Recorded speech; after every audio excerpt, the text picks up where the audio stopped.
කෙනෙක් හා සමානයි. අන්න අර ෆ්‍රිජ් එකේ තිබ්බ නේද මස් ටික?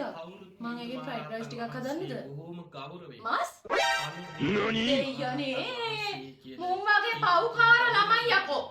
උන්වහන්සේ යකෝ මේ පොයක් දවසේ තෝ මස් කණ්ඩිල්ලන් උඹ දන්නේ නැත්නම් පොසොන් පොයේ මොනවාද උනේ කියලාවත්? ලංකා භූමිය පුරාම දේවානම් පියතිස්ස රජතුමා මුවේ පස්සේ පන්නනකොට පුණ්‍ය භූමි මුල් කරගෙන ආන්දරෝ වැඩම කළා කිව්වේ සතුන් මරන්න එපා කියලානේ. උඹ ඒක දන්නේ නැද්ද? වෙසක් පොය උඹට මස් කන්න ඕන නම් අර සෝයා මීට් තියෙනවා ඒවා කපන් මේ පොය දවස්. දානන් උනේ අර මං ගෙනල්ලා ඇති දඩයන් පට්ටා. ඊළඟට මස් රහට ඕන කාපන්. ඒ වගේම අනේ මොන නම ගහලා තිබ්බත් සෝයා මීට්ම තමයි යන්නේ.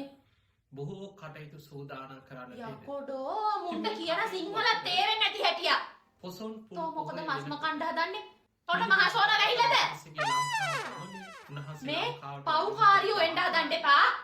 උන්වහන්සේ ලංකාවට වැඩම කිරීම හරි හරි අනේ දැන් මොකද්ද මගේ පව? අපේ රටේ ඇතිවෙච්ච සාසනික පොයි දවසට මස් කෑවොත් විතරද පව්? ආර්ථිකමය ඒ අනිත් දවස් වලට මස් කෑවට පව් නැද්ද? සංස්කෘතික උඹට ඒ පඬිතුකම් වලින් වැඩක් නැහැනේ. උඹට කොහෙන්ද මේ අම්මා ප්‍රශ්න කරන්න තරම් අයියා?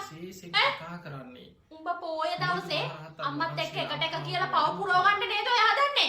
ශ්‍රී ලාංකික මේ බණ වලට කියනවා. හට ජෝතිය වනේදි දේශනා කරපු මං කන්නේ මං බඩගින්න ඉන්නම් කොම්මේ. දේශනා කරපු දේවදූත සූත්‍රයේ සඳහන් කාරණා කීපයක්. ඒ පාර තව පව් වැඩන්නේ මේකි කරගන්න හදන්නේ දෙයියනේ.